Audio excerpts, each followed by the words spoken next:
félicite le peuple congolais pour son engagement et sa détermination à exprimer son devoir civique. Donc c'est faux de dire qu'il y a eu du chaos parce qu'il y a eu des lenteurs, ça c'est vrai, mais c'est normal.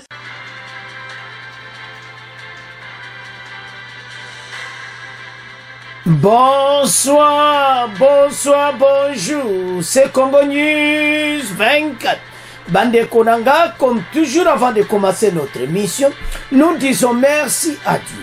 Nous disons merci à nos chers abonnés et téléspectateurs qui nous suivent partout dans le monde et en RDC. Bande Konanga, soyez les bienvenus. À la une, chers téléspectateurs, on va commencer Bandeko. On va le baquer Yindi avec Tshisekedi serein et confiant. Live Bandeko. Et puis opposition marche le mercredi 27 décembre. Donc, awa situation est appelée Moboulou. Parce qu'opposition, bah, kolekana marche le 27. Alors, Bandeko makambo zamine. Deuxième point chez téléspectateurs. Fachi Bandeko victoire Masolo Kitoko. Il a gagné l'élection. Alors Baramboka bazapenda oyo kesengo. Et puis tokoyoka ba réaction ndenge na ndenge. Il y a ba centre quartier, tokoyoka Union européenne, la SADC, tokoyoka. Donc ma réaction ils ont de partout. Parce que le président Félix a sali Masolo. Kakana Pwana Bandeko, on va parler sur Wazalendo Bandeko, victoire sur RDF 123 Bandeko. Oyoka barrer la route, Nanzela Yarubaya. Tous à la connecter, peut-être développer une émission là-dessus. Bandeko, toko banda, premier point oyo, na makambu oyelikaki, après résultat provisoire, batoyo, ba publier, oyo ba PCK publication ka résultat ya ba pays européen et tout ça avant mettre bango déjà basangani ensemble opposition ba monete faut ba marcher mercredi. Donc c'est bizarre mais ba kozana soni parce que bande ko tozo ya na pona o victoire Fachi boko yoka comment ici Fachi a serein et confiant que victoire ezana maboko na Bango, bamonete ba se préparer kotia. Mais pourquoi vous avez déjà prévoir marche? Parce que ba yebiete vu résultat ou makina ba pays étranger, ba yebete na EDCP Fatika Mtaogaye. Donc ils savaient ça. Mais si vous savez ça, mais pourquoi ba discours pamba kotia ba désordre pour rien? Bandeko opposition bazana soni mena pour kusangana parce que l'organisation nyonso SADC, Union africaine, tout ça ba couper ça message na ba ba kambole ki bien mais tozo ya na pona pour ça somo ba réaction ya victoire oyo ya élection yo 2023 parce que ba mboka ces élection moko capital pona mboka ba congolais bolanda mais belge les razoloba en tout cas pays ça na moment moko oyo ba congolais ba telemi pona mboka na bango mutako ko se sou ba congolais azati même bango na occidentaux ba komelongi na si kopa este kufi koto ba kope kufi boyele psona ba EAC ba kope simbité donc boza toujours na problème sérieux. Alors maintenant opposition bakangato lo bayango sur quelle base binobo organisé. Et puis ils ont dit ça avant même la publication des résultats. Ils disent que voilà, il y a eu une fraude, il y a eu des chaos et tout ça. Ils donnent l'air. Mais mon dé la zone les pays comme la RDC, chaque année, en 2018 et Salamaka. Donc c'est comme ça. T'as la pays où il y a tabakutaki yango. T'as la pays pas memi yango. Mais il y a un groupe à battre au Balukaka qui s'aimait des autres. Mais beaucoup mona. Chers téléspectateurs, des unités basées déployées partout. Kinshasa, Oyoka, gare républicaine, armée, police, sont plein à craquer. Donc baza na place te ya koya kosala baventure mais tokoconseille bajeune congolais balider na bino ya opposition bolanda bango te. Pourquoi tozoloba bongo? Ces leaders ils sont là pour les intérêts personnels, pas intérêt na yo. Pour situation neti ya boye okosalisa bato marche pourquoi? Kapo bakene kozuka bakozwa bagaz lacrymogène? Non. Toujours telemela ngo en avance batika wane comme il faut comme boza na place monter réaction monte boloba siko. Ce qui s'est passé le 20 mercredi na 2018 pe salamaki. Alors totanga nandingo opposition ba se préparer pour na mercredi et puis total le chef de l'état serein dans zozela masolo ne kitoko. Alors, victoire de Tshisekedi de la diaspora, je crois que c'est un indicateur majeur du vote des Congolais, même à l'intérieur du pays. Jacques Chavani a le bien clairement. En avance, même pas proclamé. Mais comme tout aux autres, ils allaient avant publication. Alors, mais l'autre autres, comme moi, awa bandiko, ils ont opposition. Tshisekedi serein et confiant, live. Et opposition marche mercredi 27 décembre. Un groupe de candidats, dont Martin Fayulu Denis Mukwege Théotorongo et Jean-Claude Baende, et Nkema Liolo, ont dénoncé ces jours ce qu'ils qualifient de simulacre élection en République démocratique du Congo. Ils ont annoncé une grande manifestation publique prévu le mercredi 27 décembre à Kinshasa. Botala bandeko. Makambo et salamaki déjà ce matin, alors que publication est salamina poko. Ils ont déjà fait ça. Les candidats ont saisi l'hôtel de ville de Kinshasa pour notifier l'autorité locale de leur intention de manifester. La marche débutera du boulevard triomphal en face du stade des Martyrs, se dirigea vers la commission électorale nationale indépendante sur le boulevard du 30 jours. Bako l'exabinote, seni kuna bakotaka te, et puis, boyeba ete, bako pekisabino, na ba force de l'ordre. Ils sont là, ils sont déjà déployés, na ba gare républicaine partout. Les irrégularités si évoquées attestent à suffisance que le 20 décembre 2023, il s'est agi d'un simulacre d'élection, organisant une violation du droit fondamental du peuple congolais d'être dirigé par un président de la République et des députés sénateurs régulièrement élus. Ont-ils déclaré dans un communiqué commun de Zomonabango. Au sein de l'opposition, des camps semblent émerger avec des différentes opinions sur la crédibilité du processus actuel. Moïse Katumbi reste optimiste qu'à la victoire, citant un soutien massif. Cependant, les voix, dont celle de Denis Mukwege et Martin Fayulu, doutent de la crédibilité du processus électoral. Bakabola, Katumbi a lui yako gagne. De passer yé, azoya na ba bombe yé Katumbi. Bango ape, balobi ke, biso, élection eleki malamu te. Mais balobi te que ceux qui ba gagne ou bien quoi. Mais, Katumbi, aye na ba faux, bani na ye ba résultat na ye, ke yé, moutako gagne ta wako proclamer. Donc, mawa. Alors, bandeko, ezo sala soni, komona komo opposition na biso, pa sa ko sala makamo oyo kakabon. Sur quelle base?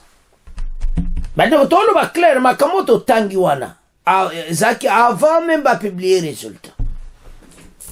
Mais bon, lobby ki bo sala marche.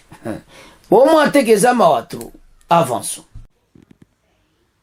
La SADC, Communauté de développement d'Afrique australe, et l'Union africaine, deux organisations importantes africaines, ont lancé depuis le 10 décembre 2023 à Kinshasa une mission d'observation électorale sur toute l'étendue de la République démocratique du Congo.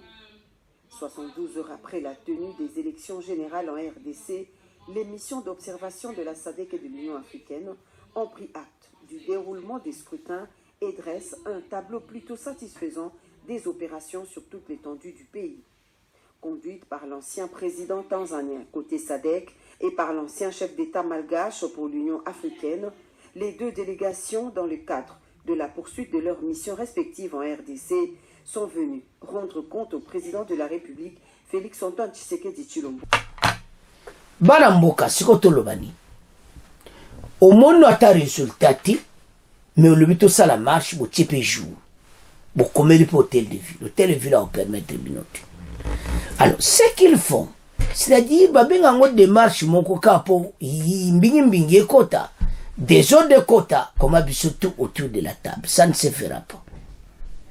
Fachi a gagné victoire déjà pour mon équipe les gars qui a diaspora. Donc c'est les indications qu'intérieur vous a la même chose. Il a gagné dans toutes les provinces. Même Katanga. Donc, les barolaksa boromona. Pourquoi tout ça le babongo? Parce que, basali pena boulot. Mukonza mboka tamboli oyo kaka sali pena suka na campagne. Il a promis ce qu'il avait. Il a promis la gratuité, assurance maladie et tout ça. On va s'en a beaucoup. Bon, soit la katumba, c'est un projet de milliards. On a évité un milliard, on a. Sauf que ça, on a un bon à Congolais, tout. Aïe, bah, qui va Congolais, je vais se balobi, qui est un bon à bas. Alors, la situation de Katumbi, toujours mon est belle, comment voilà, Katumbi est toujours là, à quel pays? Mais, à ce que la direction, mon comabé, c'est qu'ils disent, la bouche, il fallait avoir la Kakimia, qu'il attend la proclamation des résultats. Ce qu'il a dit déjà, ils ont fait au Sakanati. Alors, ce que je t'ai au monde clairement, était opposition à Bissou, Baye Moussalati. Parce que comment bino ba misi ba résultat nyonso to te sur base de l'Europe, il y a un pays étranger, je m'excuse, biso to ça la marche mercredi le 27. Mais vous n'avez même pas les résultats les lots ou ebimina poko. Bonjour mon athée, qu'ils ont fait ça avant. Donc ils ont intention, comme Kadima l'avait dit, que l'opposition se prépare la contestation au lieu de se préparer pour l'élection. Tu vois ce qui se passe? Bazaki préparait. Je regrette avec beaucoup d'argent, ma BBC. Surtout Katumbi. Asa au mona kia au gagné élection alors que ça bon. Et Cheko Yazui a comprendre que les Congolais va sali choix là-bas. Katumbi a plusieurs postes, mais magistrat suprême va Congolais va couper ça aussi. Il y a un deuxième sabbat en boka totalement pour ce pays. Avenir les a certaines, mais boye bête. Bandoka Congo va siliti. Boulana Bexlewana. Union africaine, balobi en tout cas, ni ne l'équirango très bien. Sadek a lui peut l'équirango bien, sikoyo. Beaucoup loba, nini. Pour moi, on a que toi, on a un problème sérieux. Alors, pas l'amboka. Les élections spéciales, mais toujours ce qu'on a Congolais, était beau CP la passe et tout récupérer mboka. Nama boko, yabapaya. Déjà hier, quand la victoire il y a États-Unis, Canada, Belgique, France, Afrique du Sud, ils ont l'accepté indication que où est Salami. Donc, Moka, présent EDC, a gagné Masolo. Alors, directement, tout comme tu as premier point. Chers téléspectateurs, comme il y a point d'abisso, Oyo, il y a victoire à Fachi, Oyo, ba réaction et yendenge nandengi. Bande quoi après proclamation, il y a 5 pays à l'étranger. Ba organisation nyonso bazana EDC, ba pesi réaction na ba ondenge scrutin leki. Donc, eleki nango bien. Bazolo bango clairement que malgré le chaos, nini mais, en tout cas, ils ont propre. Mais ba Congolais, ce qu'il faut pas comprendre, que notre pays, dans la position bien, na makambo ndenge eleki soki otali bainfrastructure oyo toza nango yango opposition nyonso en tout cas il faut accepter résultat oyo ekobima même à l'intérieur du pays batika na bango mais ce que je regrette ils s'organisent déjà des manifestations oyo eza ata na rapport te bana mboka botala opposition na biso Katumbi et les autres va faire attention. Parce que bokotala wa bomona ba réaction Union européenne to la sabino. Ba vidéo bazolo ba clairement. Bazomona te. Et lo konini bazo c'est-à-dire bango faut pas vendre niemena. Alors, on va commencer avec l'Union africaine et la SADC. Réaction na bango. Après tukuya na Union européenne.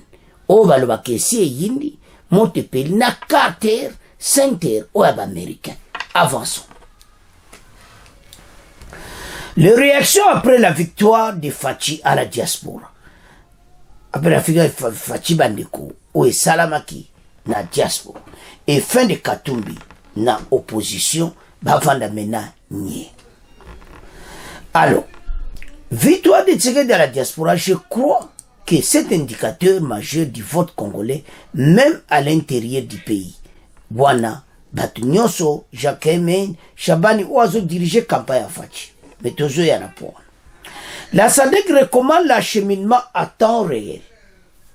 Et puis, dans une déclaration rendue publique ce vendredi à Kinshasa, la mission d'observation électorale de l'Union africaine dit prendre acte de la tenue des élections en République démocratique du Congo, le mercredi 20 décembre soulignant que ces scrutins se sont déroulés dans une atmosphère relativement calme, avec des défis logistiques majeurs. La clôture du vote et le dépouillement observé à la Moya se sont déroulés dans le calme, sans incident majeur.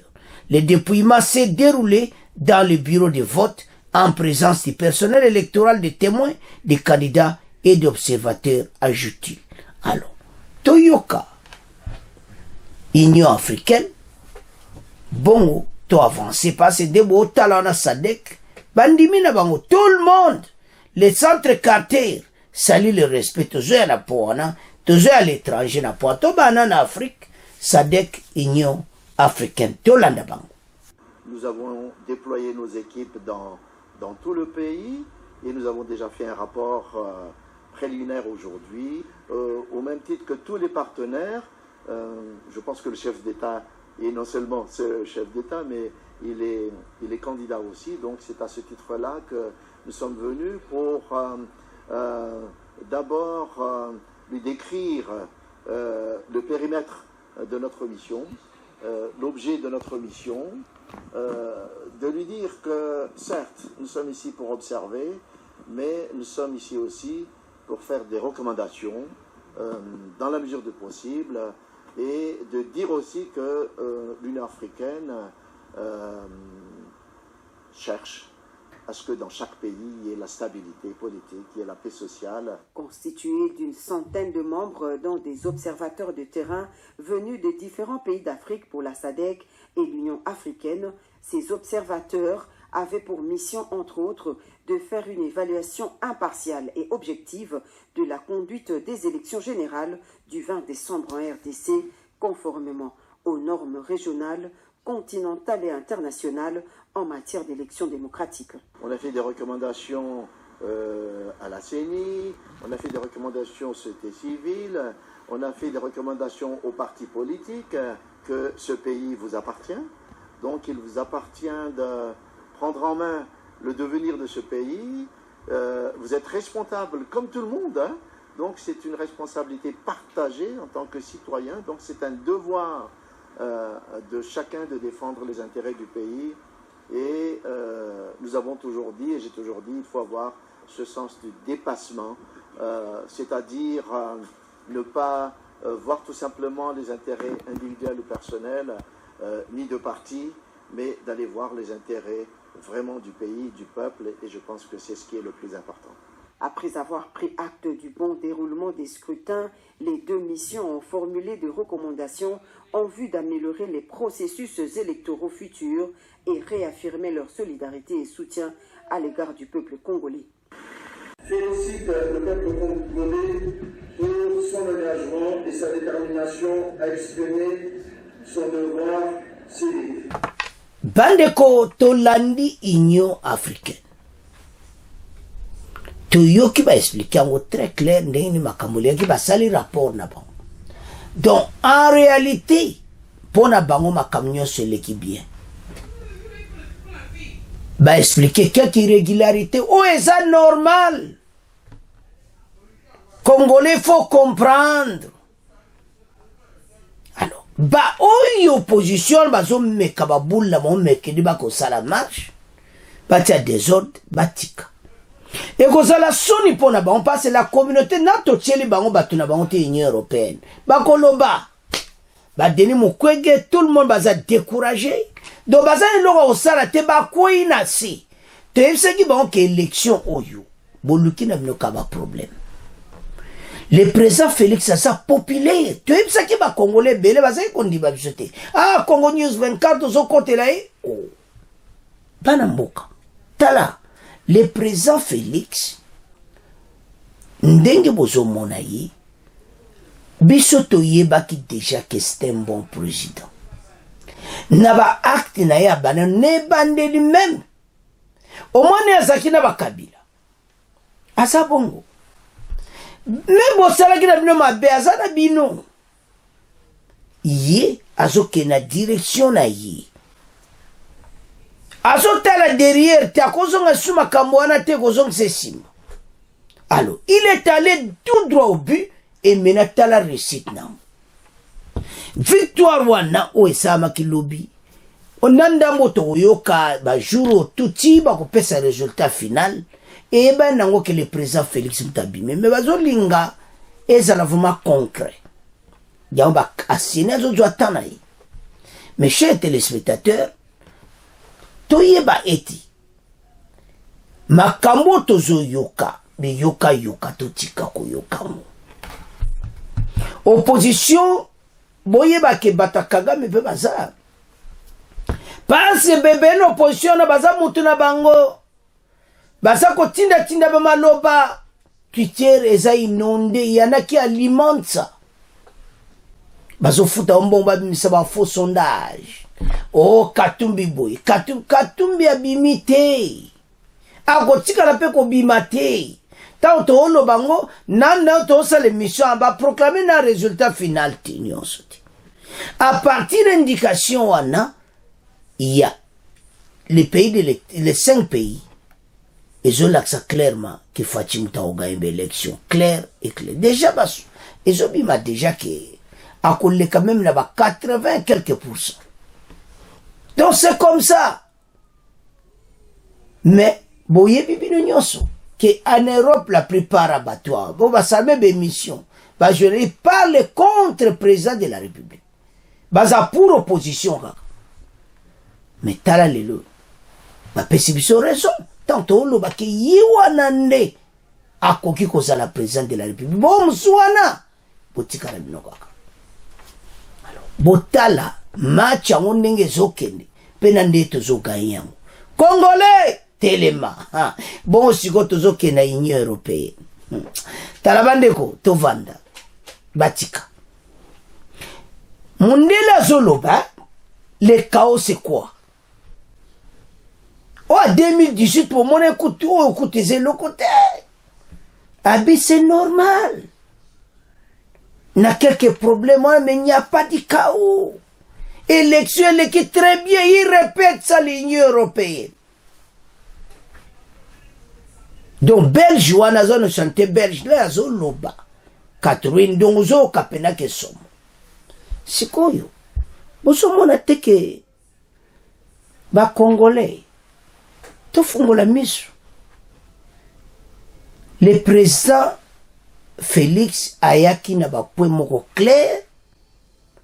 Il y a gratuité, ndene ko avancer, assurance maladie, ndenge azobongisa banzela, azobongisa mboka, bandeko, tozo répéter à chaque émission.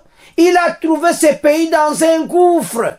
Alors, pour le faire sortir dans un gouffre, ça va prendre beaucoup de temps. Yango, c'est pour cela qu'il a besoin du deuxième mandat.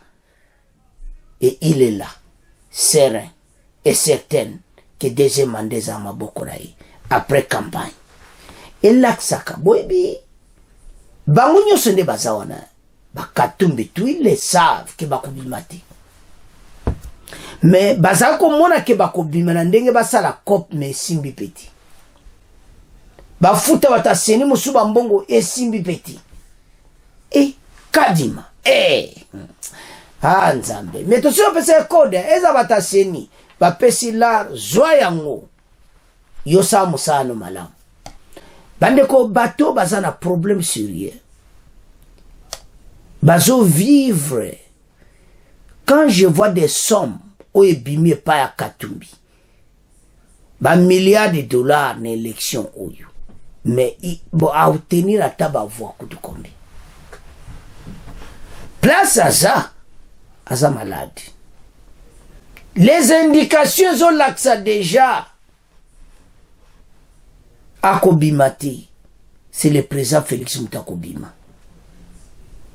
yango ezo sala bango bienti yango mondi bakoti na kata kazaka boko yoka na bakarte oyo États-Unis wana oyo observation balobi bo respecter makambo wana élection mais tosaka na seni ke basa l'effort biloko nyonso ya na Kinshasa basa musana ba mais élection l'équipe bazoka sonité. Bana mboka opposition bakomi na un problème très très sérieux. Alors tout landa extrait oyo bongo to avance total. Félix Tshisekedi aza toujours en tête na ba pays wana nde bozomona na ndenge bima pe ndenge pe kozala classement tuti et ndenge pe kozala na intérieur so ndimi bisote e kozala ndenge wana. Donc match ndenge salami batwana nyonso bayebi que c'est comme ça que ça va se passer. Élection 2023, le centre quartier salue le respect du délai constitutionnel. Bangu bakena ba musikate babi ba sepeli kana délai constitutionnel bakangi photo na kadima ba américain ba lui makambo leki na bien.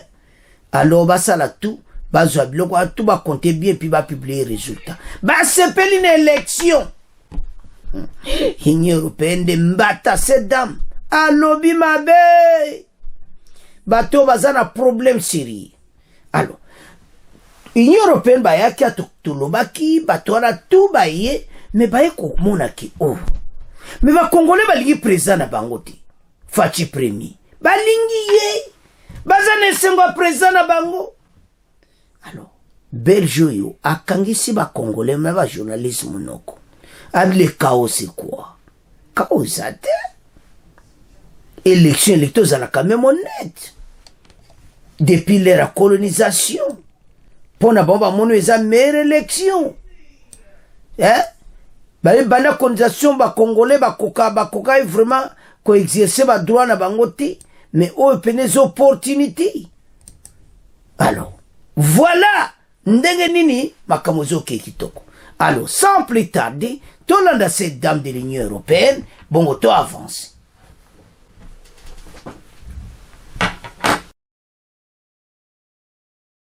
Donc c'est faux de dire qu'il y a eu du chaos parce qu'il y a eu des lenteurs, ça c'est vrai, mais c'est normal, c'était une entreprise difficile dans un pays énorme, il faut déplacer le matériel et tout ça. Donc pour moi, les problèmes logistiques, ce n'est pas une surprise, quoi. Cela dit, il y a eu beaucoup de bonne volonté, aussi bien de la part du personnel de la CENI que des électeurs. Ils ont pris patience, ils ont attendu calmement parce que tout le monde voulait voter. Et ça, c'est très important. Il n'y a rien à redire, ce que moi j'ai vu à Kinshasa, c'était très bien. Congolais qu'ils s'étaient appropriés ces élections. C'est pour eux, c'est par eux, c'est leur affaire. Et les gens ont pris ça très au sérieux. Et donc c'est un peuple qui veut la démocratie, il veut s'exprimer et on doit le respecter. On peut décaler, on peut dire ça du temps de la colonisation, certainement pendant la colonisation, certainement au moment des indépendances truquées, volées, quand on a tué des leaders comme Sankara au Burkina Faso, comme Patrice Lumumba ici. Là, on leur a volé leur indépendance, mais un peu à la fois, ils reprennent quand même leur destin en main. Et moi, j'ai bon espoir. Tolani, siko bolingini. Bango. Bazaraki bango ta, dem sabino bato yu baza très compliqué. Si makatumbi mbala moko. Parce bazo mona clarté. Ba bien tika tolo bala biso vérité libela. Que l'élection est qui n'en bien. Pour bateau, elle basa bakao, bayela bateau bakaoti. Et puis ils le savent. Mais ils n'ont pas dit ça. Ils savent que le président Félix a gagné l'élection. Le chaos c'est quoi? Au Bandouayanango. Opposition va créer makambu ndenge na ndenge. So tel n'est pas makamongo wuti. Tozoye bati. Kitoko. Sikoyo. Il faut qu'à ba fermer. Monoko. Ba vandanye qu'il se taise. Tout le monde. Basé la sikoyo. Oye intérieur kubimaka. Ndenge wane bimi. Bozo mona ba bande ce soir. Boko yoka lobby. Bozo continuer. Tiba zoa tout. Allez. Ah, zama kamba une semaine. Kama 2 jours de dialogue dimanche, na lelo abani dimanche, makamnyo Cécile. Congolais, asa la fête nae. Moi, n'a mboko au sommet de l'état des pères et des mères. Mais, les commentaires de l'Union européenne, est ça le kito. Parce que, place une opposition, bazayo yako bata, mabandiko, ba Martin Fayulu, ba Mukwege, ba Katumba, tikaline sanga. Ndenge to loba, même les occidentaux basundo libango. Mathieu Sili, tala mundele, alinga gateko ke kope foire kakaboye, to continue ko loba te. Ba kote en direct, botika la marque, bokoki na binoti. Vananye, Katumbi malgré des milliards de dollars oazu. Ya to sabino ke élection ko somba yanguti. Ils peuvent donner cet argent, motema.